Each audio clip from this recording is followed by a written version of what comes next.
There it goes. We welcome your questions. Just please be respectful. Reading anything word for word is boring, but this is important because this is a statement of values by our client and one that I happen to personally agree with. The Massachusetts Regional Planning Commission, MRPC, operates its programs, services, and activities in compliance with federal non-discrimination law, including Title VI of the Civil Rights Act of 1964, Title VI, the Civil Rights Restoration Act of 1987, and related statutes and regulations. Title VI prohibits discrimination in federally assisted programs and requires that no person in the United States of America shall, on the grounds of race, color, or national origin, including limited English proficiency, be excluded from participation in, be denied the benefits of, or be otherwise subjected to discrimination under any program or activity receiving federal assistance. And if you want more information, that is where you can find it on MRPC's website. So this is who you'll be hearing from tonight. You've heard from Brian, you're hearing from me, you'll hear from Bruce. On Zoom is Dominic Privatera. He is one of our traffic engineers. If anybody has questions about why we applied a given treatment to a given location, Dominic would be the guy to answer it because I know just enough about this stuff to get myself in deep trouble. So we're kind of through this. We're going to be moving on to item 2. The guts of tonight is really 3 and 4. And then we'll be getting to number 5 before we get to Q&A. One thing that I wanted to note is we have a large number of projects. There are 22 communities in the MRPC region. Just to get you out of here before midnight, part of what we do is when we get to that part, we will be, I know we have people here from Leominster and Fitchburg. Once we get to that part, I will go to the back of the room and check up on where we have people from. We will go over those towns in detail where we have people from the audience. For towns where we don't have someone in the audience, we'll just kind of give the overview slide. But these slides will be posted, so if your town wasn't covered in detail and you want to look later, you will be able to do so. Just going to whip through this quickly. You've seen this in more detail if you've been following this process. This is how we publicize this meeting. We do have members of our Vision Zero committee, which is an important part of our process, in the audience tonight, and we thank them for their participation. The public access channels in a number of the communities carried our information beginning at the beginning of the month. We had it on the project website at the beginning of the month. You've been getting spammed by me for weeks now, so I appreciate your forbearance. We had newsprint emails. The Fitchburg Sentinel and Enterprise, I would like to call out in particular for their email blast to 30,000 homes on the 10th. Apparently, we got very good click-through rates, so I think that may be contributing to some of the turnout tonight. Our partners in this, the transit agency began boosting our signal, carrying this on transit vehicles on the 4th. And if you got a flyer from us in the past, we emailed you. So just wanted to get the word out. We are serious about trying to get people to participate in this process. So what is SS4A? It connects Vision Zero, which is the idea that we should get to a point of there being no traffic fatalities or serious injuries. Equity, the idea that that should be applied to everybody. And climate goals, the idea that we should try and slow down climate change. There are 3 separate funding programs that fund Vision Zero. One is for comprehensive safety action plans, which is where we are now. One is for supplemental planning, which is to say, okay, I want to investigate something more from my safety action plan. And one is for implementation. That is when you actually go out and put something in the ground. There's secondary benefits, equity. Typically, we see that disadvantaged communities, that could be low English proficiency, that could be senior citizens, that could be veterans, that could be people with chronic health conditions. They're often overrepresented in chronic or rather roadway fatalities. Multimodal mobility. That means places where there's lack of adequate pedestrian and bicycle facilities. In your region, that actually also can mean places where agricultural machinery is moving and has to share space with fast-moving cars. And then climate change. Investment in safe, non-motorized infrastructure helps to encourage mode shift and lower vehicle miles traveled. So the study outcomes, one of the neat things is when I looked at this slide, which we've been carrying since the beginning, one of the reasons I'm going through this, even though it's an old slide, is just in case there are new people in our audience. When you go through as much of an outreach process as we have done, there's always the risk that there's somebody who this is their first meeting.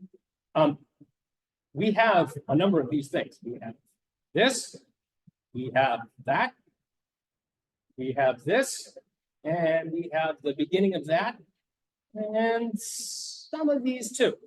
So we've made a lot of progress. So our project team is a four-legged stool. I like to put up this picture because these stools have been kicking around my family's house since I was a little kid. My aunt was an interior designer, and she bought 1,000 of these things, and there's just always been one in my house. MRPC and MART, they're the partnership. They lead this process. They manage the consultant team. They own the Regional Vision Zero Action Plan when it is complete. The VZAC, or the Vision Zero Action Committee, they're kind of our working group. They're composed of local representation. They inform the planning process of local knowledge, and they have been working through the detail with us. The consultant team, we support the planning process. That's us, that's Bruce, you hear about, that's Grant, who supports me. And then there's the public. That's all of you. You provide us a reality check. You tell us, you know, it's great that you came up with all these models, but you missed a spot over there. Fill that in. So what have we been doing since the last time we saw the public, which is all the way back in October? So at the last public information meeting, which was over in Fitchburg, I kind of butchered a Winston Churchill quote, but I said it was the end of the beginning. At that point, we had a really solid grasp of the study area conditions, right? We had this literature review. We had a detailed crash analysis. We've gone back over 5 years of crash data from 2019 to 2023, because that was the last 5 years for which the traffic data had settled. It took account of both before COVID, during COVID, and the recovery therefrom. We had a systemic analysis. We had the high risk analysis. We really had the tools in hand to begin targeting areas for improvements in projects. And that was a waypoint for the public to weigh in and say, okay, these are the tools we're going to use to go and think about projects. Tell us if these tools are okay. Are you comfortable with them? Because this is how we're going to come up with projects. This is because it's the last 8 months. And this is the high level version. So November to December, we revised some key work products. There was a Vision Zero policy statement, which we'll go over in a minute, that was drafted and presented to the Metropolitan Planning Organization. The reason that's important is you have to have adopted that Vision Zero policy statement to go out and get funds to implement these projects. So the fact that you've looked at a draft and the MPO has adopted one, that means that when the next round of funding comes up, you're in a posture to go and apply for those funds. You're going to hear more about this, but we actually developed a questionnaire, which we attempted to speak with each one of MRPC's communities and ask them about their own local safety projects. We'll know why that's important in a few minutes. That was January. In February, the results from those questionnaires began to come in, which allowed us to begin developing potential projects. In March of 2025, more results flowed in, more project development. This prioritization matrix, which Bruce will talk about, we talked that through with MRPC. Later on showed that to the VZAC. That was later adopted at VZAC number 4 in April. We continued to bring in more results from the different communities from those questionnaires, which were sent back out in January. We actually have some people here who participated in our municipal meetings in May.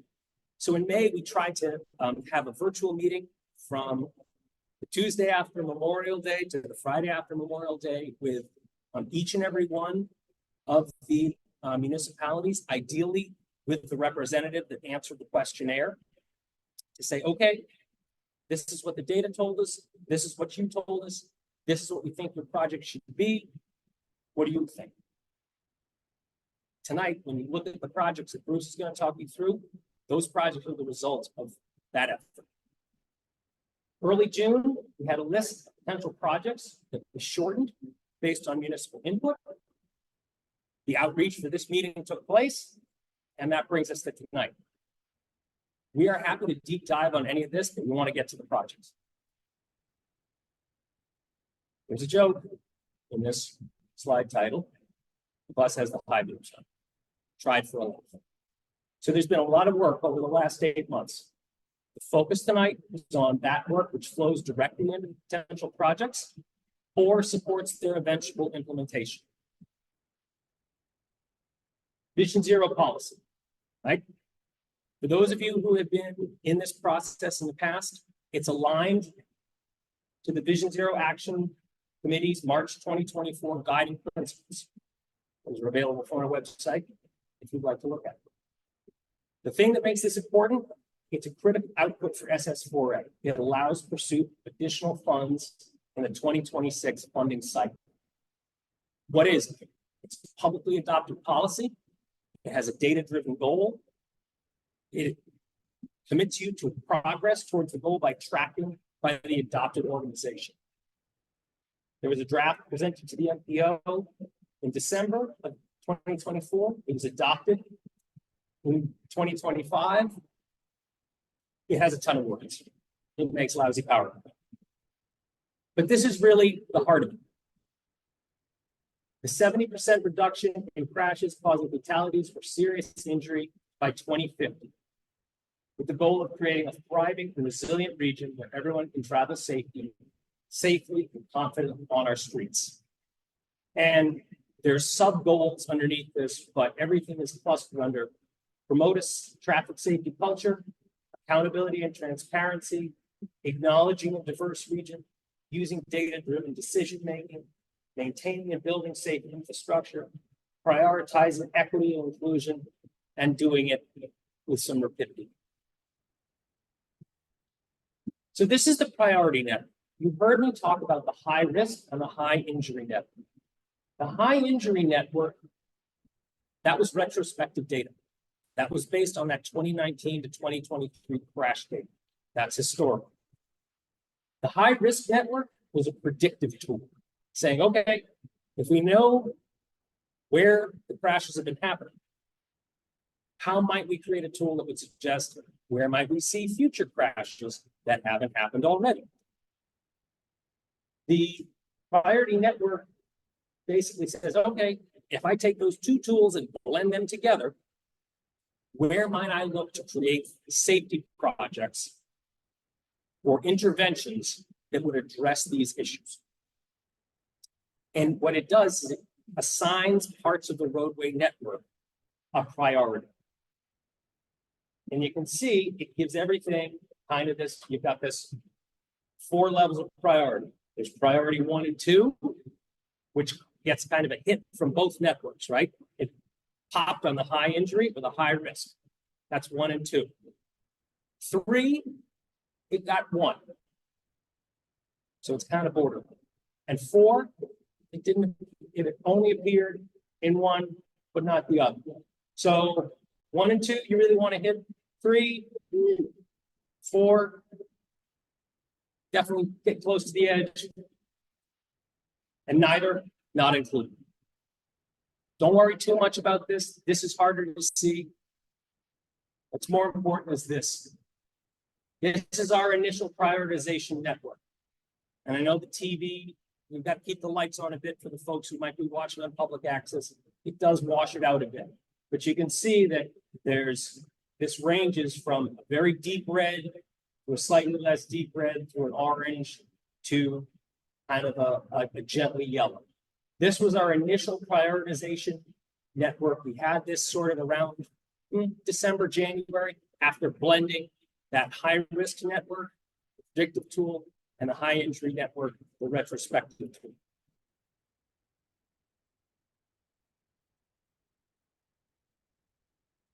So that leads us into January of 2025 and those community conversations, municipal questionnaires that I talked about.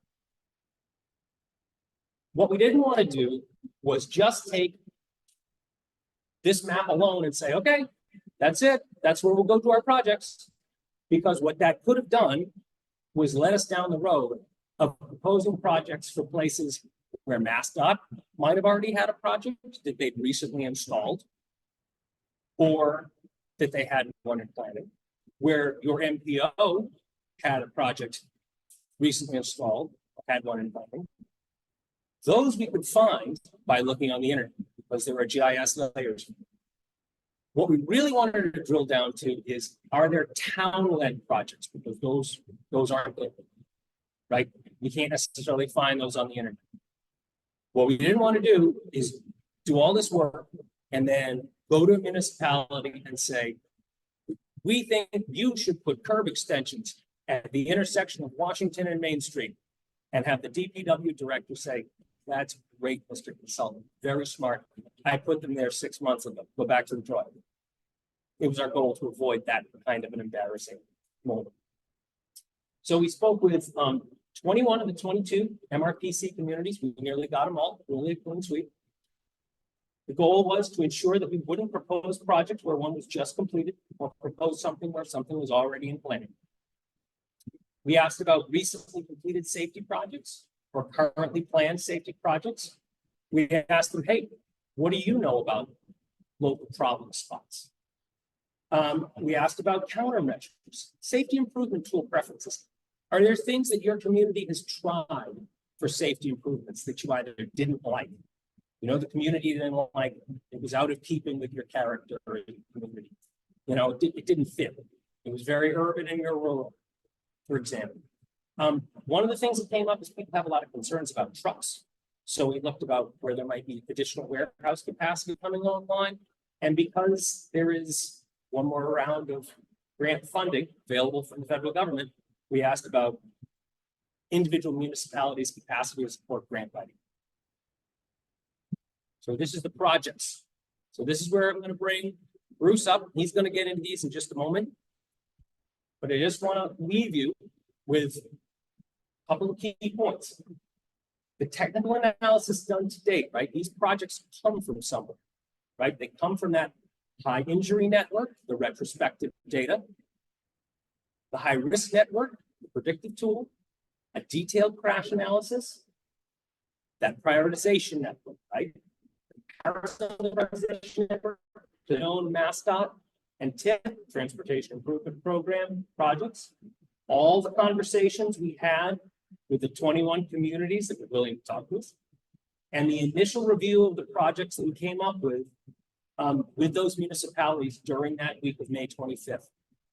They recommend either for locally controlled streets, specific interventions such as adding signs or changing how two roads meet, right? That's intersection geometry, or something called a road safety audit, which is effectively a study.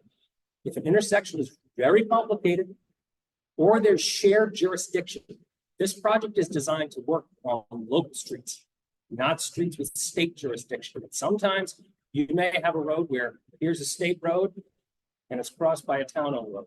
Well, if that's the case, we propose one of these road safety audits to try and address some of the issues. So I'm going to hand this off to Bruce, and we'll go to the back of the room, collect the sign-in sheets. Well, he talks about countermeasures. Grant is going to figure out what towns we have on the computer. Countermeasures. I put the board behind this slide so you can talk about some of the things we'll see. Here, look it. You got to point it out. There you go. So this is by no means, first of all, thanks again. I'm the project manager, Bruce County. Thanks for everybody being here, coming out. Again, these are some of the safety countermeasures. By all means, this is not an exhaustive list. These are examples of kind of safety countermeasures. Again, whether putting down various sorts of surface treatment, whether it's a high friction thing, whether it's putting down wet reflective pavement marking or lighting to increase visibility at night. There's all different sort of signal timing, putting a pedestrian in or to lengthen or shorten a yellow interval. We found that is a big concern, as well as timing and kind of tight intersections. And we'll get to those, especially in when we get to Fitchburg and Leominster, where you've got signal after signal after signal, and people get stuck, and that leads to crashes.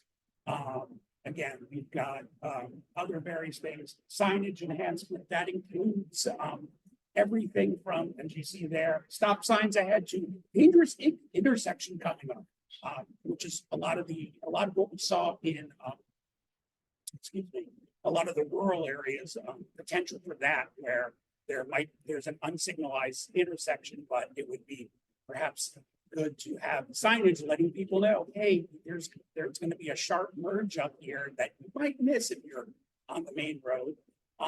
Again, various other sorts of signal stuff, whether it's backing plates, retro reflective sort of stuff. That's Here's the towns I got in the audience, so close to the microphone. and close to the microphone. Okay. So we have 5 here. So we're going to keep these 5 first for 4, the folks online. Is that how Here, we're? last week, I'll check with Greg and we'll see what we got. Again, there's all different sorts of things. Again, greater visibility, signal upgrades. There's all different sorts of, one of the more popular is the speed feedback signs. A good way to kind of reduce and let people know how fast they're going. And kind of, it's one sort of traffic calming technique. One of the things we know in various DPWs, again, we don't like to stereotype, but putting in permanent traffic humps and or other sorts of, changing the pavement is not something that people in the DPW like to do based on our climate here. That could affect and make the road even worse. So we're looking at other ways to kind of do things, perhaps with slowing people down with the feedback signs and scaring them and saying you're going too fast. Again, there's all different sorts of signage, which we may talk about, as when we get to it, things like no turn on red signs. We have other sorts of blank out signs, which kind of let people know when it's safe to make a right-hand turn, shall we say, if there's not an actuated signal. Again, there's a lot of technology, but basically what we're doing here is you can kind of run the gamut, and all of these are proven safety countermeasures by that have been certified by US DOT. They all have various sort of crash reduction sort of associated with it. That you implement this, you can expect this fewer crashes based on that in this area. And there are other factors that go into length of mileage and what have you. But again, based on the problem areas that we saw, we came up with a number of areas and kind of techniques. And again, this is kind of a high level technique and high level exercise we're doing here. Another thing that I do want to mention, which you're probably, in case you're new to this and scratching your head, is like, well, wait a minute. Why aren't you looking at the highways? Again, as Brian said at the beginning, and as Nate kind of reiterated, this is SS4A is really designed for local roads. So even, as Nate had mentioned right before, MassDOT owned facilities, which tend to be a fair number of roads in this area, that if you don't have jurisdiction over it, it's very difficult to change that in terms of working with MassDOT. That's why we were talking about having road safety audits when we do that, and not, excuse me. I think the rest of the list is coming. Now I have to alphabetize. So That's all right here. This one's alphabetized already. okay. So start there. Oh wow, we have a lot. Yeah, we're doing good. We're doing good because I mean, a bunch of A's and the G's and this. And, oh wow. Okay, you can start at the beginning.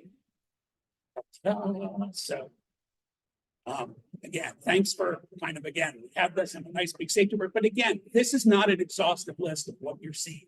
there's a lot, and there's many different types of access management, intersection geometry. It's not just changing the way a curb is there, or changing that in the parking lot there. That's usually combined with turn lanes and maybe and again, typically none of this stuff is done in a vacuum, right? It's not like we look at a problem and say, you know what, just do that one thing. There's a bunch of things we can do for proposed. So without further ado, I think we're going to jump right in. So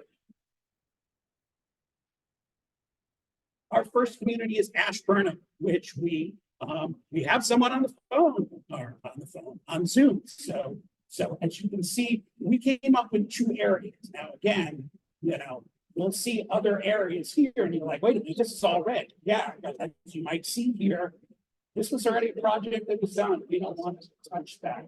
Kind of, that was done. And again, this is, as Ashburnham, for rural, we know that there's been a bunch of work that's been done here already. As we say here, new sidewalks and crosswalks, kind of in the downtown, but there's still issues. As you can see here, this is at school. What we're suggesting, because there's crashes still occurring there, more pedestrian facilities, walkways, put in high-vis crosswalks, maybe an RFB, which are those lights when you press the button and they light up and it kind of flashes to go through. Maybe again, put in longitudinal rumble strips or striping to let people know, as well as putting in the feedback signs. Because as you can see, kind of when you hit the edge there, there's a curve, and people kind of sit through that. But as you can see here, there's not the pedestrian facilities, and we want to have this to kind of connect, because this is the part that the city has under their sort of control, the town, and they want to kind of complete the ped network that's there. This other area is, again, lots of people speeding in this kind of rural corridor here. Again, when the weather's bad, it's bad, but no, it's single vehicle crashes. So, there are several things we suggest, including this high friction surface treatment, putting in better striping alongside. You can see here, kind of the striping is a little worn away. Putting in the speed feedback signs to slow people down in the corridor. Again, these are signs that can run now on solar, so you don't need to necessarily run electric out there. In case that would be a concern for some of the smaller municipalities in terms of maintenance. And again, in terms of keeping the rural character, that again, as I just was talking about, running electric out there, that communities don't want to. They prefer to not have light poles and things like that. You can get stuff with like pavement. You can put it on the side, you put it on the striping. It does help, because again, that's what we're doing. So that's Ashburnham. That's our first in-depth community. Ashby, we don't have anybody on the line, but again, these are mostly the same sorts of stuff. The main problem on these, we're just going to briefly go over these 3 corridors: inadequate light, some repaving. These are kind of the countermeasures. Again, people are crashing to utility poles, and there's curb stuff. So what we're talking about is better delineation along the curbs. Stripe those curbs. Put up a sign that says curve ahead. It's a kind of a one-time thing. You put in some feedback signs, and like our neighbors in Ashburnham this community, when we spoke with them, they said, we do not want light bulbs. So we suggesting here, okay, that's fine. Every community is different. We are context sensitive. We are not here to dictate and suggest things that you're not going to like your community. So we'll find another way. We'll put reflective paint down and stripe things differently, and make sure that we have adequate lighting and notice for all the curves. So we can zip through this. So that's that. Athol, we do have somebody from Athol on the line, so we will go through this. three main projects here, which I'll go through again. This is up and downtown, and one on the way into town. There's a lot of interesting sort of things happening here. This is a very sort of, it's maybe a little washed out for those in public, but this is a kind of a very dangerous sort of intersection. There's a lot of visibility questions and issues in terms of sightlines. As you can see, there's, there's a stop sign over here. If you can see it, there's a lot of people, if you're inching out, you're running the risk of getting clipped, shall we say. This also is a straightaway. People are, kind of speeding up on this. So again, and we spoke, to municipalities, said, yes, this is one of the biggies. This happens in clear conditions. It's not weather related. We're talking about putting on the main line here some speed feedback signs to slow people down on this. And we want to have a what we call traffic signal MART study to look at and say, okay, do you need a traffic sign there? Or should we put in some other sorts? Do we want to put in, let's hear supplemental stuff, a stop ahead, coming at it from this way, or even, you have the crosswalk sign here, but it should also maybe have a, sign delineating that here there's traffic coming towards you at this intersection, or even, lighting and things like that. You can light up various stop signs. I'm sure you've seen that, those sorts of things, some reflective stuff again. But again, this was something that the city had identified in the past. This is another sort of one. This seems to be, people going fast along this corridor here. There's even a gas spill here or an oil spill, which was really bad. It's, people need to see the signage that there is a stop ahead here when you're going to hit Main Street, and you need to slow down, put in speed feedback signs, make sure that there's a, that people know there's a curve coming up before, put in those curvature signs. Again, the kind of, these are happening in the daytime. These aren't happening at night. So lighting isn't an issue. It's people speeding. And then here we have this one. Now we know this is a mast out on the road, but there's a lot of stuff going on. Everything, on the South Main Street, 52 total crashes. That's a lot. And these, half of them happen at night, some are deer, pedestrian. Cyclists, this is a very difficult corridor, and we're going to recommend the road safety audit here because it is under mass job jurisdiction, and because it's so dangerous, and because there's again so many crashes along the corridor. So the next one is air, which also we have. So this kind of, there are two areas here which we can get to. One is a little more in the downtown area, which you see. Another is along a rotary. And as you can see on some of these maps, you'll see dots.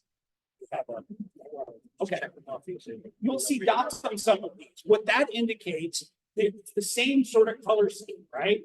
You see HII, those are high injury networks. So right here, that big red dot means that this is one of the 50 most dangerous intersections in the entire region. And we try to hit those. Usually, if that indicates there's at least one fatality there, which, again, we're in the business here of trying to reduce that. But as we mentioned, we're going to, yes, we have various challenges with that, especially that, which we'll get to. But again, I wanted to draw your attention. You can see more of these dots, especially as we get into the more urban areas. So without further ado, Park Street, this is the part that they own. As you can see here, look, you've got pedestrians crossing right in the middle of the street. There's no crossing. You see a bicyclist here. This is kind of suboptimal bike stuff. And you see a lot of businesses here. So what we're proposing is, okay, perhaps the right of way is big enough, maybe to throw in a turning lane. Again, that's a maybe. But more importantly, more crosswalk visibility. You know, you should put in a crosswalk. So maybe you have the pedestrian, you know, push button where you put up the lights. You know, more bicycle and pedestrian facilities. Again, slow these cars down that are coming along here, because there are pedestrians and cyclists, and also what we call corridor access management, which kind of feeds into a lot of turning lanes. But it's basically getting the properties to consolidate driveways and to have, like, you know, minimal access points, because access egress points, because as you can see here, someone will come in and out all along this because it's a flush surface, and that can prove to be very dangerous to someone going along here and not paying attention that someone's just gonna, you know, come running out, shall we say. Now, the next one up is at the Barton Circle, which down here, lots of crashes. But this is mostly owned by Massive. However, there are some of these sites coming off that are municipally owned. So what we want to do, because it's such a dangerous intersection, have a road safety audit here to be conducted. So I'm seeing where it goes. Okay. So Clinton, we're just going to kind of go through here. There's again, kind of this corridor along Main Street and Brook Street, and this intersection here. There's timing issues here, people zipping through on these streets. As you can see, there's a lot of issues here. There's when you get to you know, again, some of the, again, in urban areas, again, you have the access management issues, lots of driveways, which you want to kind of eliminate through access management. Again, people speeding, so you want to put in speed feedback signs, you know, kind of putting in, you know, signal ahead, maybe stop sign ahead, so that people just aren't zipping along and kind of run through it. Down here on Lynn Street and the intersection, you know, this is very much speeding and lighting. As you can see, people seem to, this is, you know, with this corridor and the colors here, zip on up or zip on down. You know, lighting is an issue here as you're getting out of kind of the more urban area. Yeah, putting in either lighting or putting down some wet reflective striping, pavement markings. As well as signage, kind of like, okay, you are entering a more urban area. So, you know, stop ahead, stop sign ahead, signal ahead as you're approaching that intersection, as well as, you know, kind of on some of these, putting in things like no turn on red signs, to prevent those right turns and to, you know, when you're in an urban area on some of this to kind of assure, because again, like there's crashes in the dark. There's a lot of crashes at driveways. And people speed and they you know, again, you know, kind of go right through kind of dangerous intersections because as I guess Nate has told me and others, you know, locals know that these intersections are dangerous and know to slow down. But if, to use me as an example, if I'm coming through here and I decide to use Waze or Google Maps or whatever, and it routes me there, I don't know that I'm just going to show this one intersection even though this third one here, like, you know, it's coming up here. If I'm zipping up here, I could go run right into somebody, or they could run right into me. We need to have those signs that say dangerous, you know, intersection ahead, stop sign ahead, merge ahead, you know, here. That's the sort of stuff, but I digress. Aha, Fitchburg. Thank you for the folks from Fitchburg for coming. We've got a number of projects from you. One's down here. That we have kind of the electric and south corridor, and then we have another, again, bad intersection there.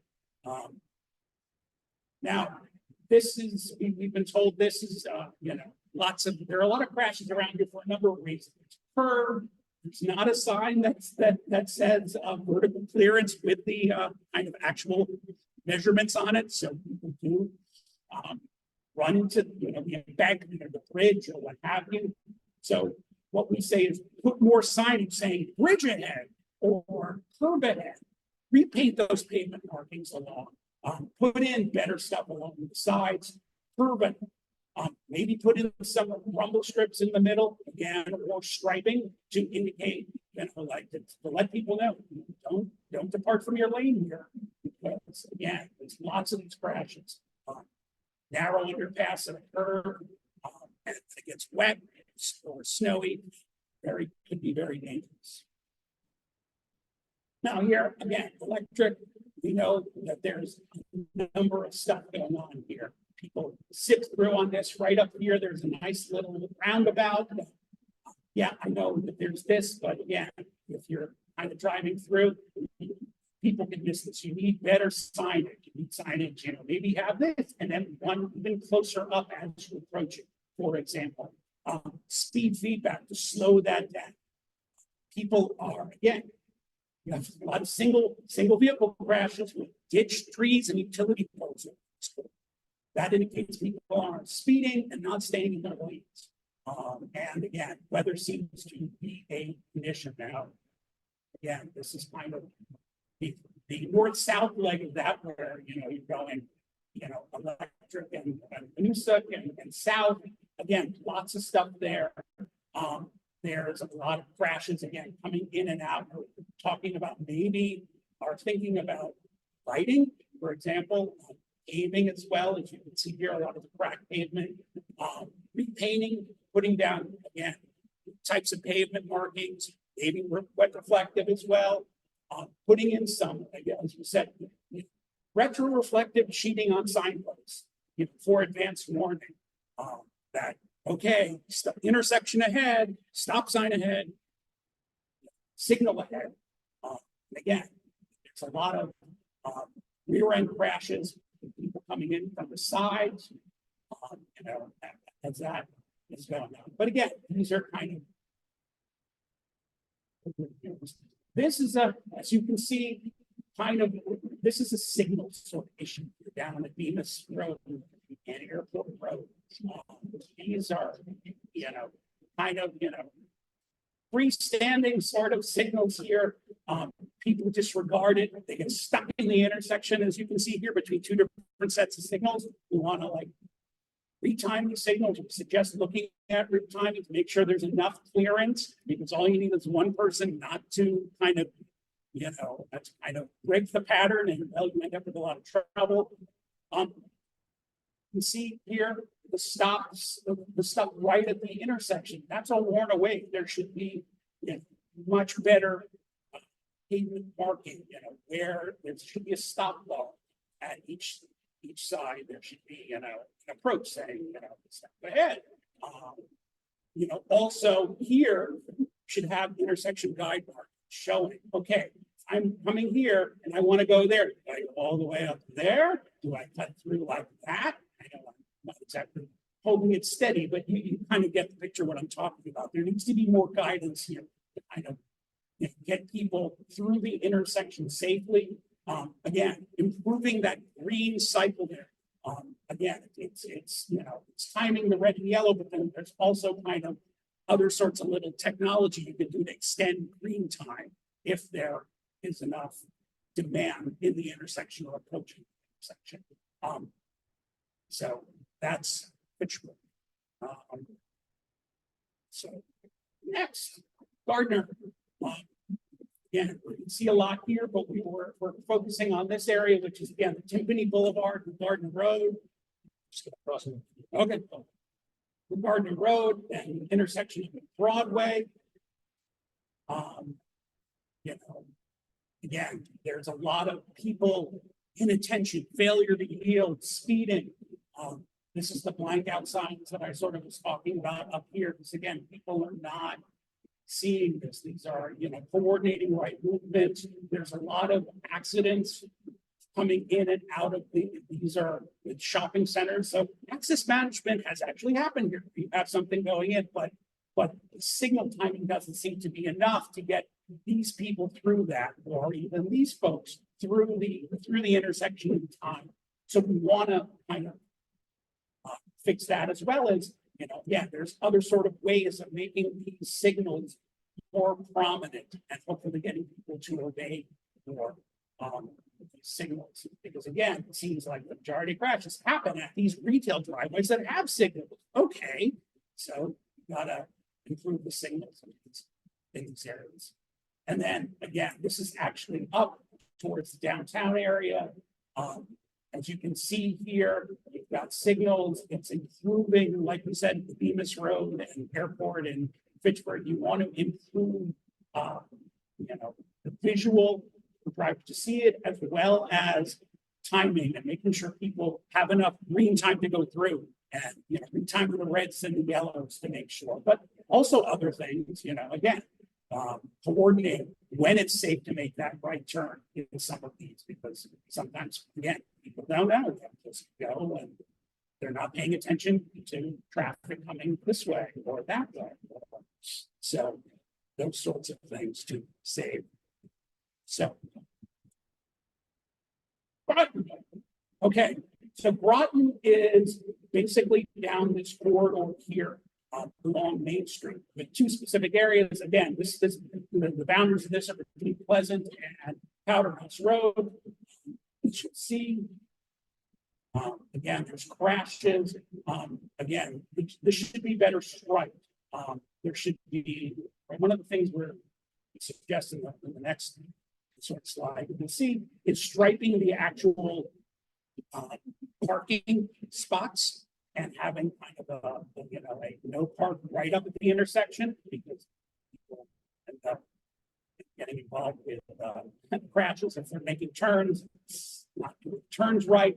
Again, putting in speed feedback because people are just kind of zipping through this. Slow people down. Here you see there's a crosswalk, but again, we paint a lot of the stuff and think about it. As you see here, look at this as a huge sort of driveway. Maybe you narrow that access point. This is one of them. Because it's a bigger sort of stretch. They're really, again, these are, it's 41 crashes in that whole area, but then you look and you see, oh, wow, of that, 32 are at this one intersection. And as you see, you've got, this car kind of going in, again, we're talking about, as we say here, doubled up, oversized, advanced, let people know that this intersection is coming and it's a complex one. And let them know. Slow people down with the feedback signs. Again, prohibit on-street parking near the intersections and crosswalks. Because again, this is going to be confusing to a lot of people who aren't used to this sort of intersection or this community. All right. Harvard. There are two main ones here. One's along Ayer Road and one's along Patton. They have two very different sorts of issues going on here. Here again, more rural, but heading in towards Town Hall. Again, improving delineation with striping along curbs, putting in the curb warning signs. We know there's a crash that happened past this near the Town Hall. Put in those crosswalks. Think about the pedestrian buttons, the RRFBs.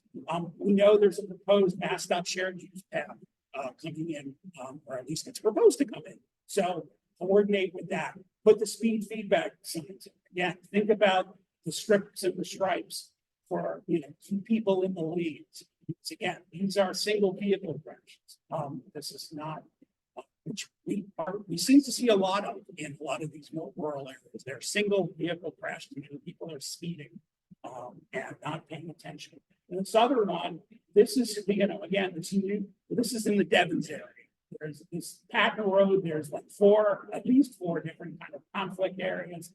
Ranging all the way to the west of the Jackson Road intersection. There's this to the health center. There's an injury. People, wrong way crash with someone, in this lane, thinking about they're going to make a right turn there. And we know that here, it's kind of washed out on the screen here, but I know people at home, there's a new cut through that's been done here, to kind of block off that curve, but there's still a lot of crashes heading down here. So again, things about speed feedback, slow down. There's, have an advanced intersection saying, hey, this road coming up, because it's unclear whether people mean that this is Mirror Lake Road and somebody's looking down at their phone and like, oh goodness, there it is. And they go over and they hit the guardrail in the opposite lane. Putting in striping for the curtains. Maybe at this intersection, thinking about a dedicated left turn. The angle crashes at the Jackson Road, which is on the west side of it. But again, these are kind of, a lot of the stuff that we're suggesting tonight, or I would say the majority of stuff we're suggesting, these are relatively, I don't want to call them, they're non-high-tech sort of solutions, right? We're not asking necessarily at this point to come in and completely redesign the intersection. We're talking about like, we want to, the point here is to save lives. I mean, it's going to take a long time to do a proper study to redo the intersection. Well, what can we do in the interim? Can we put up better signage to slow people down? Can we, have those speed feedback signs? Can we have, better enforcement? Upper extend. They are not in attendance, but as you can see here by the two bulbs here, very bad intersections. These are both in the top 50 of the most dangerous intersections here. That seeing people crashes with deer and other animals along potential driveways, rainy, dark conditions. So there's light. And so what we want to do is, improve the lighting again. Based on the feedback, you're more in favor of the wet reflective markings than with actual light poles. They're putting in per warning and restriping to make sure everybody knows that curves are coming, and putting in speed feedback signs to slow things down forward. And again, there's always the option of rumble strips and stripes. And that's kind of we know that DPWs, if you're changing pavement, well, they may not be favor of putting a strip, but we can put in the stripes to let people know to slow down and to stay in their lane, shall we say. So that is that. Lancaster, nobody's here from Lancaster. But we'll just quickly kind of go through what's going on here. We've got, start down here. These are, keep going. Down here, these are two very kind of dangerous or potentially dangerous intersections here. The Steershorn Road and Sterling Road. We know that there was a block off that was just done and it was redone, but it still looks that it could be dangerous and confusing. We recommend a road safety audit there. Here, there was also, this went from a 5-way to a 4-way intersection recently, but it is still needs a lot of work. There apparently is also some development potentially coming in. It's still confusing because even if you turn a 5 into a 4, you have the 5th kind of former spoke, coming up a couple hundred feet from the other ones. Well, that could present problems. That's what the signal. This area, this is kind of extending from the Bolton Fair, and their purview, the city purview goes all the way up to here, and they're different sort of concern. What we've heard is they really want to get this area here more pedestrian facilities, especially as it concerns connecting the Bolton Fair and some of the more downtown areas towards here.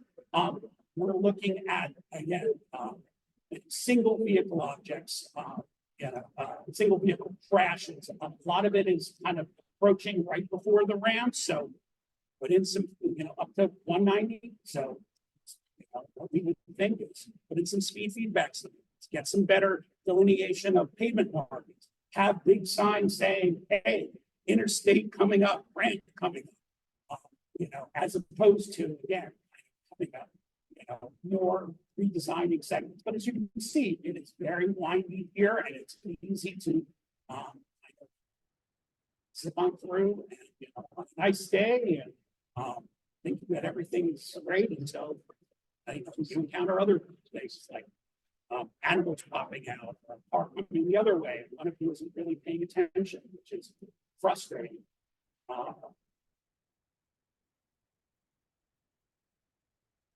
Here we are, Leominster, our home tonight.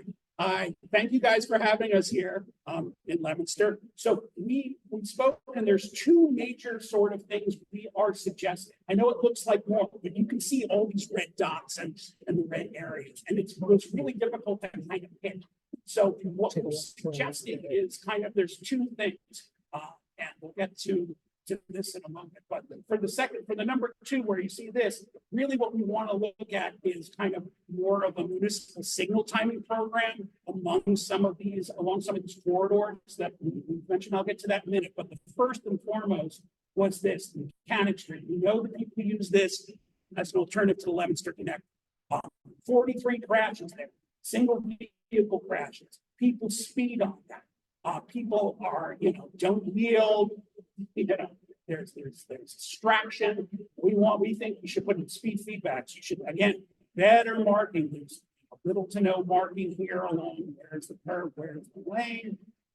Repainting the stop bars. Right here, there should be a stop, perhaps coming in from this side. Perhaps, again, thinking about the rumble strips or the stripes. Keep people aware. That's the thing to make sure there's not a lane departure. But again, we know that this is a chronic problem, so I'm going to go back here. As you can see, you know this because you live here and you see this. There's a red dot there, there's a red dot there, there's a red dot there.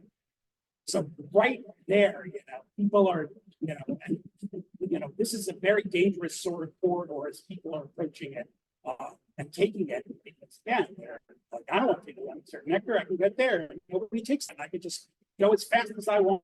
Well, fortunately that happens to cause trouble and as a result of the losses of life and lots of injury.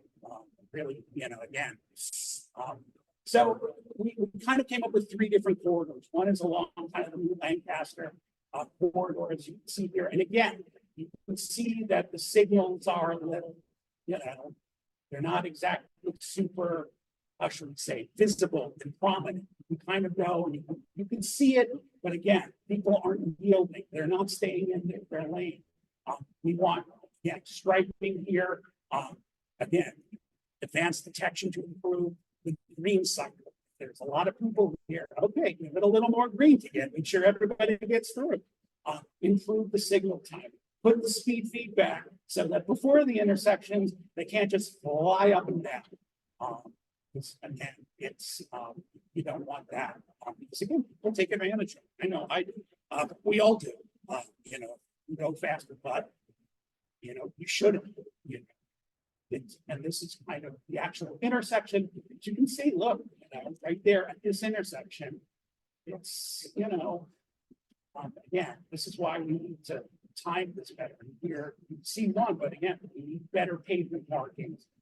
There's some here, but this can still be confusing, on this, as well as kind of, intersection ahead. Those sorts of things. But the key thing here is that there's some retiming. Miriam Avenue, we noticed some stuff as well, although we don't really see this part of it. But this is, again, better signage. Put up signage saying crosswalk ahead. There's no signage. If someone's zipping through it, they don't. But really, this isn't going to cut like a little sign there with the pedestrian. You need like a big sign saying, crosswalk ahead. Maybe put up the flashing beacons. Put in the speed feedback to slow people down. Prohibit some of the parking really intersections. But again, a little further down, there's more issues. People are blowing through the lights, for lack of a better word. They're not, right-hand turns are notorious here. We should put no turn no turn out red signs at this intersection to mitigate all those crashes. Figure out timing on this because it doesn't seem that people are getting enough clearance for that. And then we've got some Main Street stuff. There's 9 to 7 crashes between Day and Prospect. A lot of single vehicle, a fair number of single vehicles, most of them rear end. Again, there's a lot of spillback queues between Prospect and Day. Again, delineation. We need to think about the intervals at both, at the kind of the ends of it, one at Day and one at Prospect, shall we say. And again, put in signage, even when there's a minor sort of intersection, have some things, that, you know, just even that little kind of, sign to let people know that someone may be pulling out there. And again, think of the single timing as well as the access management. You can sort of see, you've got this huge parking lot here and people can kind of pull out from anywhere there. Why not, reduce some of it, have a single access point where, someone can get in and someone can get out, but you don't have the whole thing where people can come in at multiple points. This also, as you can see, confusing sort of intersection, and putting some more signage to warn there's a traffic light, there's a traffic light coming up, and you should pay attention to this. Repaint the pavement marking, as you can see, they're kind of warning a lot of areas. Additionally, perhaps daylight this crosswalk here, and time the interval. Because again, as we see, there's a lot of rear ends.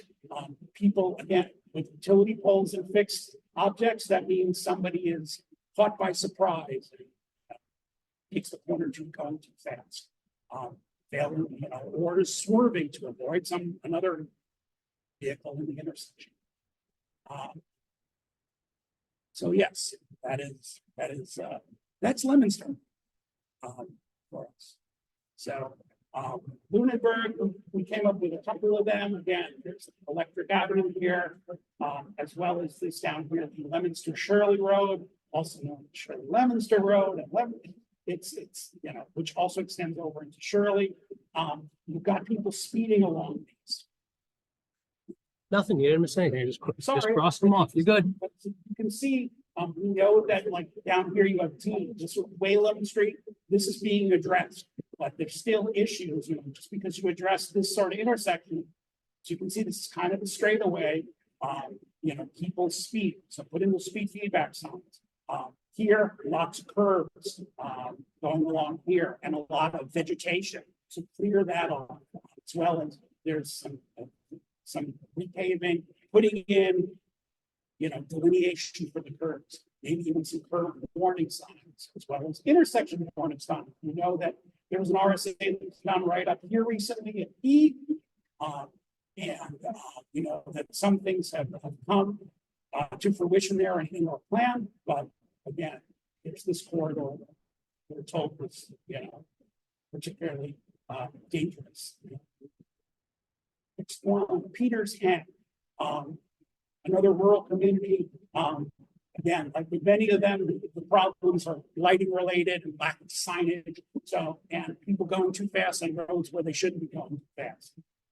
So what we want to do is put in speed feedback signs, put in maybe some strips and stripes, put in some crosswalks and daylight the crosswalks that are there so that pedestrians aren't hit, improve some pedestrian facilities, including putting in some crosswalks, as well as, warning signs, intersection ahead, curve ahead, showing the curve, as well as, a suggested speed they should be making the curve at, as opposed to just moving to their own judgment.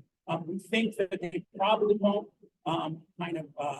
in terms of lighting, they'll probably won't be as much as we say lighting installations. It's probably wet pavement, reflective here markings, as opposed to posts and poles. And now we have Phillipston. Again, these are three very dangerous intersections. They're all red. This one's kind of hid. We know these two are right next to MassDOT facilities, RSAs for both of these guys. This is a very dangerous intersection. Down here, there's at least one fatality, maybe two, lots of serious injuries. It's a very narrow area. It's not particularly paved well. It's definitely not striped well. There's not on either of these roads any indication that this intersection is coming up. We're talking about putting in, intersection coming up, or here's a four-way intersection. And again, striping things better so that people know. So again, this is a very, very, very narrow. This Blake Corner Road is a very narrow. So. Royalston, again, it's a community that is very rural. As you can see, the intersections excuse me, the incidents are around curves and around hitting trees and other fixed objects, meaning people are going too fast along these corridors. So what you need is better signage. Again, there's always the possibility of rumble strips and stripes, but put in the delineation for the curves using striping. Put in those warning signs, curve ahead 15 miles an hour, or one of those intersection ahead, as well as other and speed feedback signs to slow that kinetic energy down, which, as you can see here, again, this is just an example. I know, but this is kind of if you're on the main road, you're not paying attention to this car that's there. Shirley, we have someone on the line from Shirley. So we have 3 project areas, which we get to. We know that there's been some work here at this intersection, Broughton Road and Townsend Road. We're also keyed into this down here. This is a continuation of the Lemonster Road project from Lunenburg. And then along here, the Great Road, we know this is mapped out on what we have. There's some things we want to discuss there.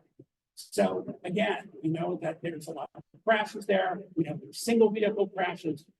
Put in advanced warning signs. Again, just because you kind of deal with the intersection itself doesn't mean that you can't improve the approaches. Put in that advanced, a flashing beacon approaching it, stop ahead, oversized, speed feedback signs to slow them down as they're coming. As you can see, vegetation here, that's going to be visual obstruction. Should get rid of that. There's always putting in various rumble strips or striping to kind of make sure the vehicles stay in their lane and don't begin going other people's lane, shall we say. Again, coming kind of at the perpendicular of that. There are other crashes. Again, you deal with the intersection, but you also want to deal with the approaches. Put in the speed feedback to slow that traffic coming in and out of that intersection at Townsend Broughton Road. Put in the striping here. See, here you have some striping, but you should have better. Maybe again, to keep people in their lane, put in some rumble strips or have some sort of striping. Again, kind of maybe of the high friction. I see somebody with their hand. Dave, should we? Sure, yeah. I mean, we're closing to the end, but sure. Well, on the S, whatever. Okay. All righty. This is one. The second is the Lemonster Shirley Road, which again is kind of that continuation. As you can see here, and it's difficult to see. This is running through wetlands. So the surface is going to be an issue. We need better, we're not going to kind of solve that problem necessarily here right now. With this, what we could do is we slow people down. Use speed feedback so that you get rid of a lot of this vegetation, because these do have guardrails. You put in the wet reflective painting because there's no sort of lighting along the stretch, and again, at night could be bad, even though 7 out of 9 happen during the daytime, which means people are going too fast. They're not, they're taking this curve far too fast in the woods, shall we say, and losing control. This road is not designed to be taken at 50 miles an hour. That's just plain. So we know that this is an issue along the Great Road. We know that there's a lot of intersections that people are running into, but this is a MassDOT owned facility, and there's been a bike crash there. We want to make sure, again, that MassDOT is aware of this and have a road safety audit. This is one of the things that was brought up to us. We mentioned, but this is a MassDOT facility. It's like, this is really important in the downtown area. We need to address this somehow. So our suggestion is to do road safety. I see it's still going, so I will go with the question later. Here we've got three sort of areas again. As you might imagine, it's a similar sort of area, sort of concern and sort of a less urban area, shall we say. There's a lot of issues with lighting, curvy roads, especially down here. This last one, Greenland Road between Hotel Road and Route 12. There's a lot of funky intersections out there. There's a 5-way and a 6-way intersection. Problem here is right here where this big dot is. This is a MassDOT road, so we want to suggest an RSA there. But in these other ones, put in wet reflective markings. Again, curbs, speed feedback signs to slow people down. Put in advanced warning signs for curbs, for upcoming intersections, stops. That's what's happening in those sorts of areas, unfortunately.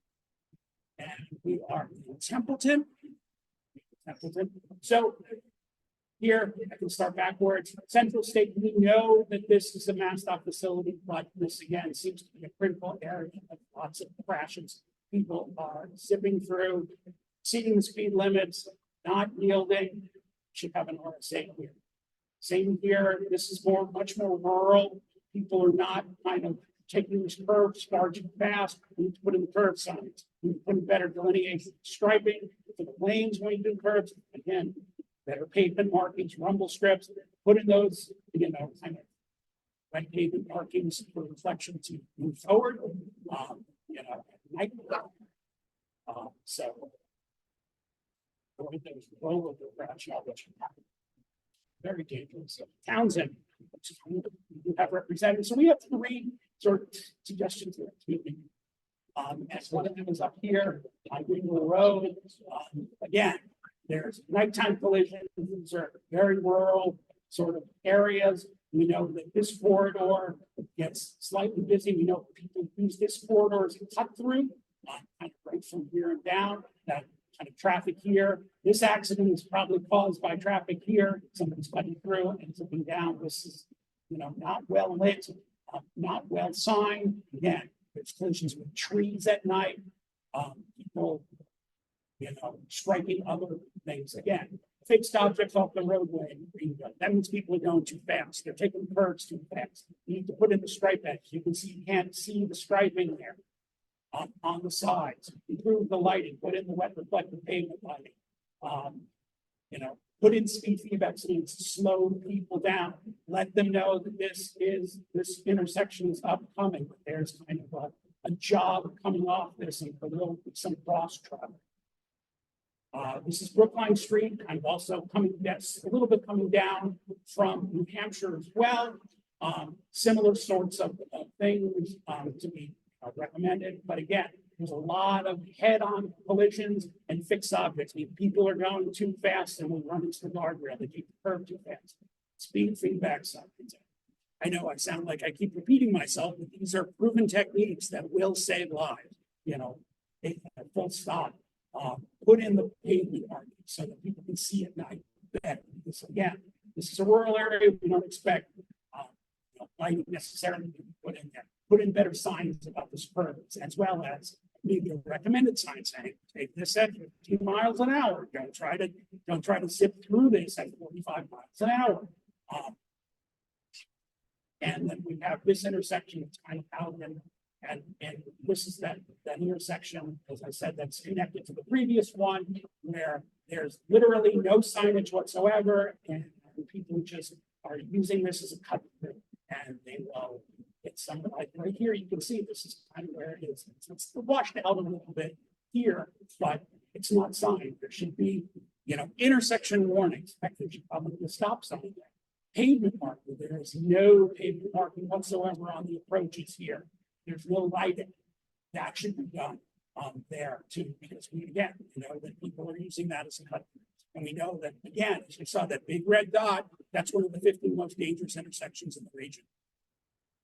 And now we have Westminster, which folks again. So we know that this year is under MassDOT control, but what we're looking at here isn't an RSA necessarily. This is more of access management. Okay. Yep, got one more after this. So this is access management here. Consolidate those driveways, figure that out. That doesn't, you don't need to touch the MassDOT facility, shall we say, to do that. You're dealing with individual property owners. Here, you see this big red dot, that's bad, and we've had crashes there. Again, when we spoke with the folks at Westminster, they're like, oh yeah, that's near the brewery. Okay, literally that's what we said. Speed feedback signs, put in signage, at this sort of intersection, intersection ahead, delineate that, put in lighting, or put in the reflective pavement so we can get there. And then we'll get to Winch and Dunn, which is, there's really three sort of things. These two, this is the state-owned roads. And we know these are problems, and they're really, we'll get to that, but these are going to get RSAs. This is a different one. It's a similar sort of thing as we said. Look at this. 2/3 of this are single vehicle crashes. Dark roadways, so there's not any lighting here. So put in the wet reflective pavement, repave something, as you can see. Put in supplemental signage, put in the curb sign saying curbs ahead, remove the vegetation. People, cross the border maybe and speed up. Aren't paying attention. All these off-road crashes, lead us to believe people are just going too fast and they're not taking an adequate sort of as you say, respect for the road and its limitations of its geometry. This is a difficult intersection we know down here. It's right next to MassDOT facilities, road safety audit. This needs to be really, there's some creative ways to deal with this, especially with differences in elevation where this drops down to the river, this goes up a hill. This was, someone of this was blocked off recently, but again, road safety audit. This here too, as you can see, this is a path right up here. Nice multi-use path here, but people are, this sort of intersection, why isn't it just straight in here? You've got coming in this way, you've got coming this way, or potential two ways. This is confusing, but again, road safety audit, if this is intersection, this is not MassDOT. This is dangerous. Now, prioritize. All right. So again, what you just saw here, where again, we didn't start with this sort of thing, unless you think that like we came up with only 3 projects. Most of these places, when we began generating, Brian and George and others, and those of you who are in on our meetings can attest, we had 7 or 8 per community. We winnowed those down. We're gonna, by the end of the summer, we're gonna have a finalized list. But the question is like, how do you determine which should be done first, which should have the most priority? There are many ways to kind of do this. We, after consulted with MRPC, we decided we're going to go with the benefit cost ratio, BCR. Your neighbors at IMCOG used it, which is the Lowell Metropolitan Planning Organization. We want to hear from you about that. If see if you're okay with that. But basically, what it is you figure it out. You estimate how much is this improvement cost going to cost, right? You say, okay, I'm going to put in pavement, I'm going to put in traffic light, it's going to cost this amount of money in terms of capital cost and for maintenance. Then you look at measures of effectiveness. Like we said, every one of those countermeasures has an official sort of crash reduction factor. How many lives are we saving? How's that affecting people's quality of life? So you take those you turn that kind of into a quantifiable benefit, and then you do a little division, right? You do against discounting, and you divide the benefits, the lives saved and the quality of life by how much the capital cost is. So you end up with a ratio. Again, this is one way to do it. This is the way that the MRPC has decided. Again, this is kind of just what I said there. RSA again. They're because there are suggesting not just one countermeasure per project. You're going to kind of add all that together. Additionally, there's an additive and even multiplicative sort of impact on safety. I think a lot of them there's The way we calculate them, it is multiplicative as opposed to just additive. So, you know, that increases some, you know, some costs, some benefits. As I said, you know, this, yeah, is more detail than you need. And with things. Now, this is the example kind of from your neighbors. They don't have as many communities. They only had 8 or 9. And, you know, ultimately, you know, it's like, okay, from here to here, you know, here's the corridor. It's from this point to this point. Here's what where you know, it's suggested. And here's, you know, kind of the benefits that get estimated in terms of dollars using the FHWA and FDA factors. And then you have the costs based on unit cost and industry cost. And then you have a ratio. And then you can kind of prioritize them and rank them as such. That's how we decided we're going to go ahead and do that here in your region. But again, that is again on a regional level. This is how we're going to prioritize things regionally. It's going to kind of talk now about next steps and how we think about things at the municipal level. So, Thank you very much, Bruce. That was a heroic effort to get through a lot very quickly. Okay, so just a couple more slides here. And there were 2 things that I wanted to emphasize as we get into this. One term that popped into my mind when Bruce said it, because he is a technical man and it may not be a term that is come to all of you, is he said to daylight a crosswalk. What does it mean to daylight a crosswalk? Well, when you daylight a crosswalk, it means you do things which back potential obstructions away from that crosswalk where it meets the sidewalk, such that when a motorist is approaching the crosswalk, there's a longer distance at which the driver can see the pedestrian stepping out. So in an urban area, that means that if it used to be that cars could park right up to that crosswalk, it means that suddenly you establish a no parking zone, kind of buffering that crosswalk, so that now I can see that pedestrian for a longer distance as I approach the crosswalk. That's daylighting the crosswalk. The other thing that I just want to underscore for everybody is, if you saw an intervention tonight and you thought to yourself, boy, I go through there all the time, and you know, I liked 2 of the things that were proposed, but there was a third piece there that I know for whatever reason just won't work. Each one of these projects, even if we leave tonight and we were to carry one of these projects out on its shoulders and say, rah, rah, let's go do it right now, there is still the need to apply for funding in next year's grant cycle. There would still be the need to go do a full design process. So if there's some detail in one of these that you don't love, or that you want to make bigger or shrink or change in some regard, there would be a whole design process. If you've ever been through a roadway design process, there are public meetings, there's a 25% design public hearing. There's a process that will come after this. So I just want everybody to know that what you're seeing tonight, this isn't your last chance to influence these projects. The short-term steps, right? Take your input tonight. Grant has been answering some chat questions and coming over Zoom. I appreciate folks' feedback. Thank you. We'll refine the list of projects further, based on what people say to us tonight. There may be some need to have follow-up meetings with the communities, right? If we get feedback from folks tonight in the community, from the audience, from the public, where we had municipal feedback that said, oh boy, we really like this, the public really doesn't. We have to balance that. Right? We have to develop the draft regional safety action plan. That's really the next big thing. We have to come up with this plan document we've been talking about. That has to be presented to our Vision Zero Action Committee.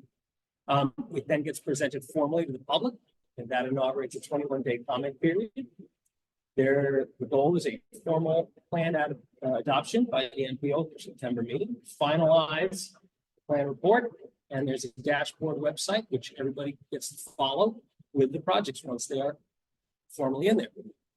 Now, in the long term, thinking of 2026, as Brian said, the role of MRPC and MART really begins to change tonight.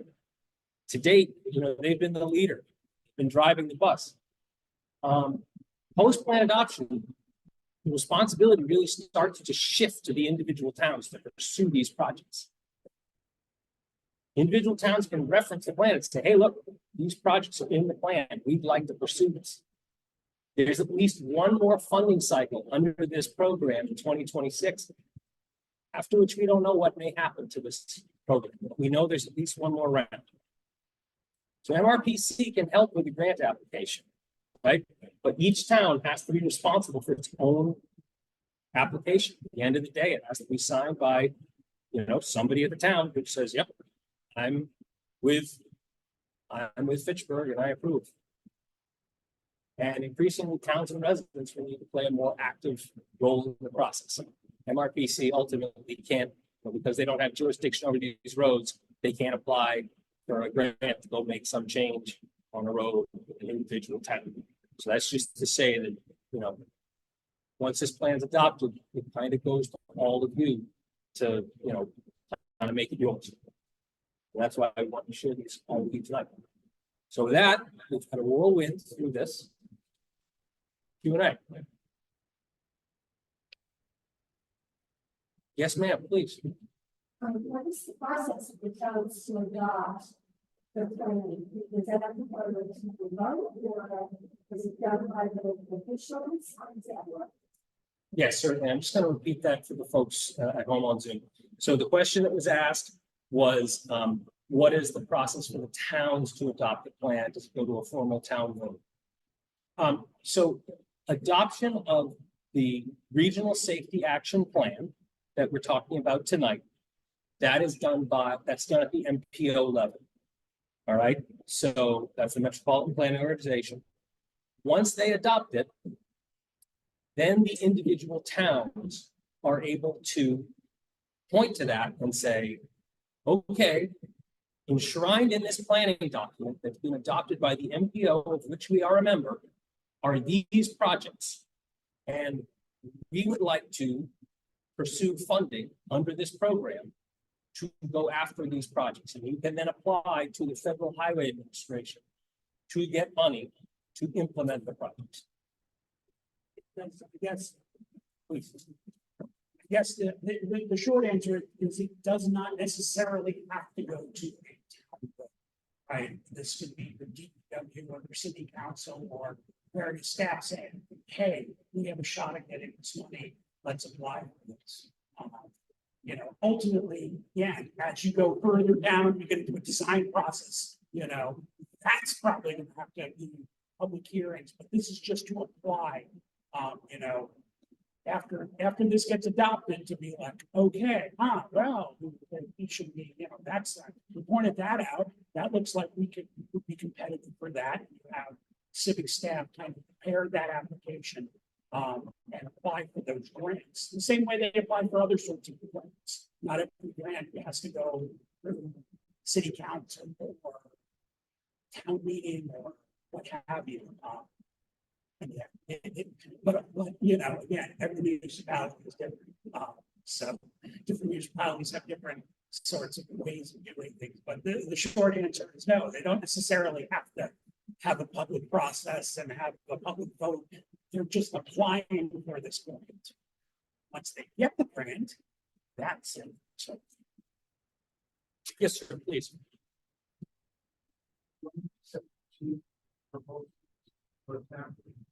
So the thought is that, we're trying to have 2 per town, 2 or 3 to be equitable. To distribute them evenly across the communities. That's our goal. There are some issues in that, we're trying, there's some limitations in terms of applying this particular type of money to state roadways. And there need to be enough problem crashes, not on a state roadway, for us to make an intervention.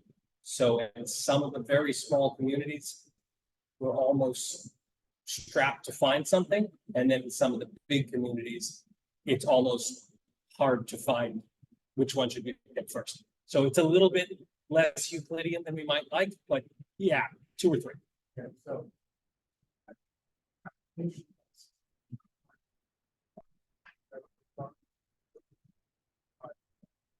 Well, community could theoretically apply for, you know. Right, but when you make the grants, when you make the application, you say, okay, hi, here's the program we want, say it can have, in theory, it can have as many projects as they want, if a community is kind of applying for it on their own, right? But what we're doing here is having two or three, but again, if somebody's applying, there's this amount of money, when the money becomes available, it's kind of, okay, here is the total amount, and communities can apply for however much they want. Now, it can be something enormous, we've seen that in some of the grants, those don't usually get them, because there's some sort of formula that goes on at Federal Highway that they try to be equitable in terms of distributing to different rural areas and urban areas, not giving all of them to do, a huge interchange somewhere in a big urban, I don't know, in a downtown area, shall we say, a very urban downtown area, if they want to, again, kind of be more equitable. But, in terms of, like we did with Lemonster, the example there, kind of coming up with a package. As you may remember, we kind of were like, at heart, what's going on here is the signal. So let's say we're going to have a municipal signal timing, and it's going to be these three corridors, as opposed to having three individual corridors. You have, three different projects. You got one project there. Again, it's a matter of bundling and kind of thinking about it in that way. And we're open to hearing sort of suggestions for that. In terms of how we come at it. But again, like our charge here, again, kind of set by MRPC way back when the RFP was two or three projects per community. Now, how you define projects is, like I said, having a systematic. Grant, do you have anything you'd like to read from Zoom? Yeah, we have a question online. Are we seeing MRPC shrinking in size? I have an $8 million road reconstruction project in Ashburnham. Is that in jeopardy? That's from Douglas Briggs. I think, please come up and answer. Go ahead. Brian, yeah, Brian, you should answer that. Okay, so I think that's in reference to TIP project that we had.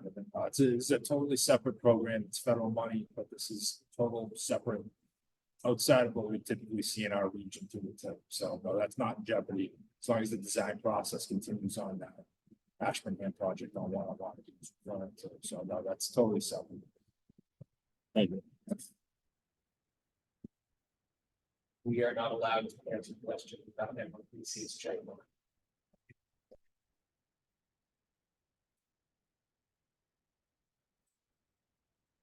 Anyone further on Zoom? So just another sort of thing is, we kind of mentioned the tip there, this sort of, this action plan that we're developing, it's not, even though it's geared toward SS4A, it's, this sort of grant, what we're doing is defining these big safety problems and how to intervene.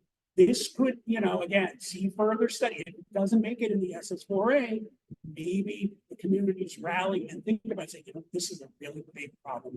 We really need to tackle it. Ultimately, I don't know, maybe sometime in the future it makes it on a tip or something like that. That's not of the realm of possibility. We are, identifying problems and issues here, based on this sort of program.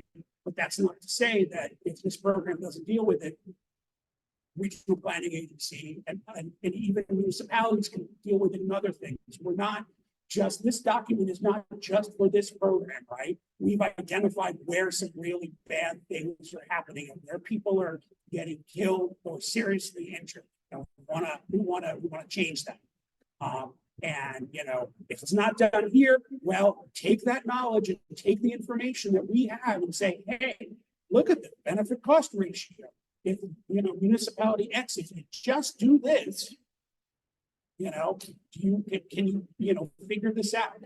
Can you figure out a way to mass stop, try to make that happen, or talk to your friendly folks at MRPC? Again, this is not just kind of a one-time thing. This is I would say a living document, but it's a document to be referred to for a good long time as to where are the problem spots on local roads and how potentially could you address them using these kind of, I don't want to call them low cost, but kind of quick build, sort of, techniques, countermeasures that are proven. So without completely redoing the interchange, interchanges we're not doing highways, but redoing an intersection.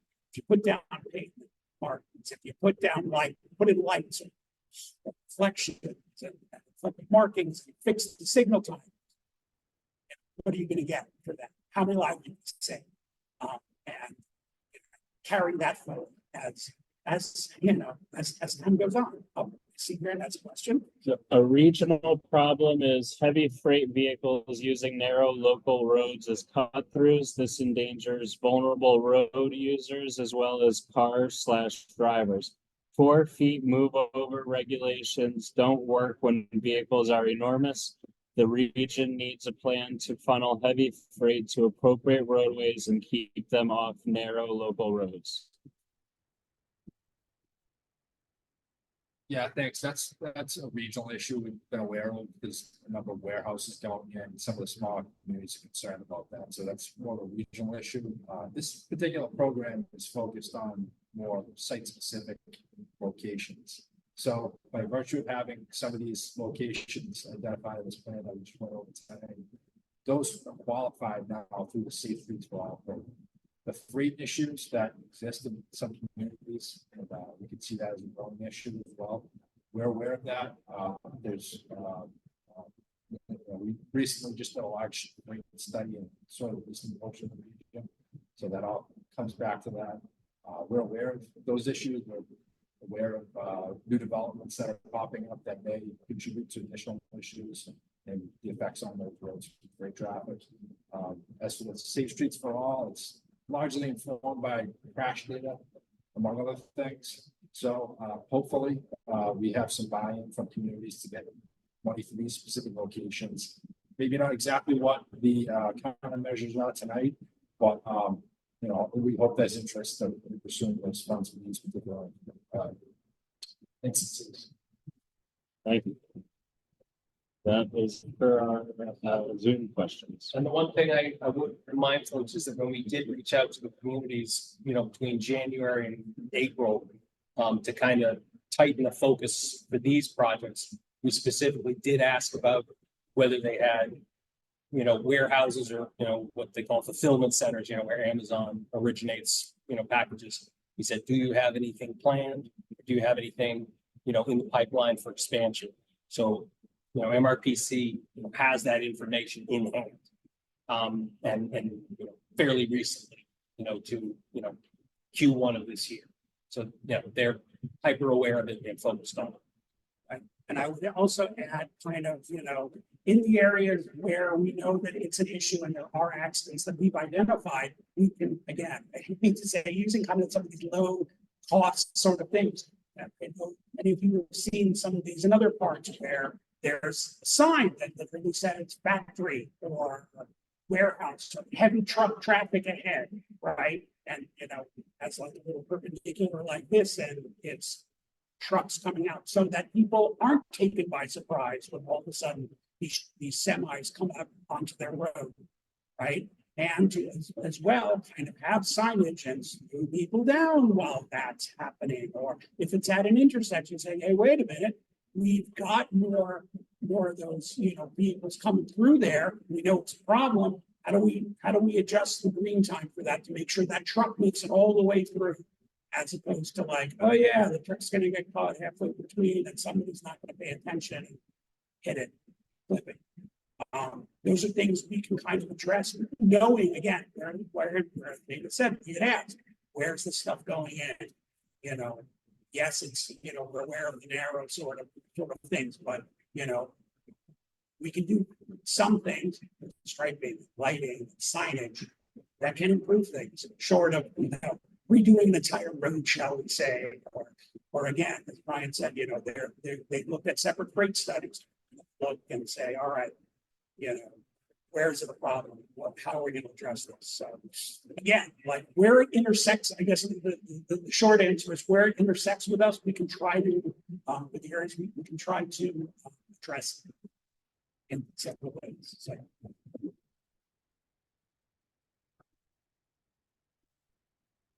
We're currently clear on Zoom. If there's anything else from the seats. Please. I just want to make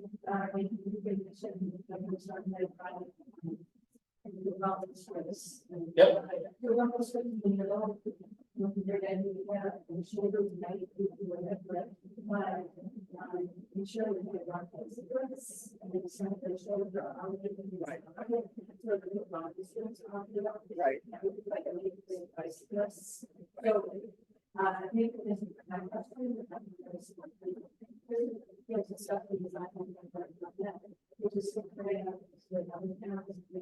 Yeah. Right, certainly. So I agree with your point. So the general point is that, this discussion of the rumble strips, down the center line, no big deal. Some of these roadways that we're talking about are already quite narrow to begin with. And that if they're down the side, in addition to being narrow, they're also scenic. Which means that folks for whom a good Saturday is 50 miles on a bicycle with skinny tires. We don't want to force them further out into the lane because if they ride in the shoulder, they're riding on a washboard. Which is, one of the reasons that I brought up at the beginning, right before Q&A, which is the idea that, even if we look at one of these projects tonight and say, oh, that's great, let's go do it right now. There still needs to be a whole design process. So, if we choose one of these for implementation, there would be an effort to go out, look at it fully, measure the corridor, say, okay, if we implement these rumble strips, will there be enough space? Will it still be a multimodal corridor? Will it be able to function safely? The other thing you brought up is signage, right? We are context sensitive here. We recognize that a lot of these roadways do have a rural character, right? Bruce spent a lot of time talking about the idea that, street lighting may not be appropriate for all this. You don't want a long line of poles and lights, every so on 25, 50 feet like you have out in front of City Hall here. Some of these roads, they're supposed to be dark, they're country roads. But if you're driving along with your high beams on, you want to see those reflectors in front of you. And so a part of this, we talked a lot about signage, but how much signage is too much? Right. The idea is not to make this look like the approach to Logan with, all the terminal signs. So, there are people that would be brought in at a stage of design to analyze all that, make sure that it was enough, but not too much. Because at some point, what's the poem? I'll never see a billboard as lovely as a tree. At some point it just becomes visual clutter and the drivers stop paying attention to it. And you've gone through the looking glass and they're not paying attention again. So, to balance those things out. And there are things that, you've told us about in terms of the corridor that we talked about, right? That Shirley-Lunenburg Road that, can't be addressed through this project, right? The fact that it's an old plank turnpike road, there's culverts underneath.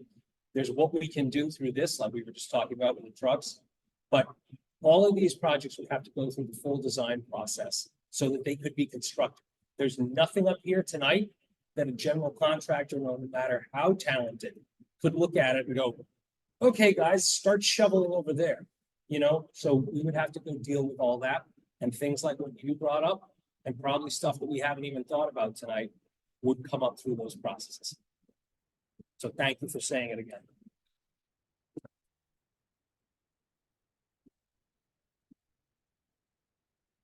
So I think it's 7 minutes of 8, unless Grant, there's anything further on Zoom. Sure, you look like you finished it. No? So this was a really good meeting. And I want to thank everybody for coming out on a damp, nasty night. For calling in on Yep, Zoom and for too. calling it on Zoom. I know that if you If you work a desk job, you probably already had 6 Teams calls already today and you're about to lose it. Brian, you want to take us home? Sure, yeah, I'll just quickly say, so our role in this, we're drafting this plan, endorsing it, and then that's available to all of you. So we'll be in contact. You've probably seen some of my emails, some in emails, so we'll be in contact.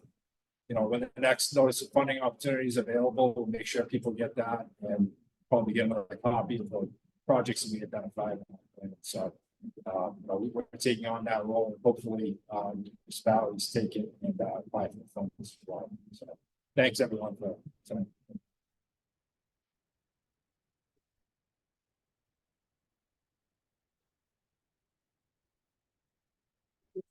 Thank you, folks.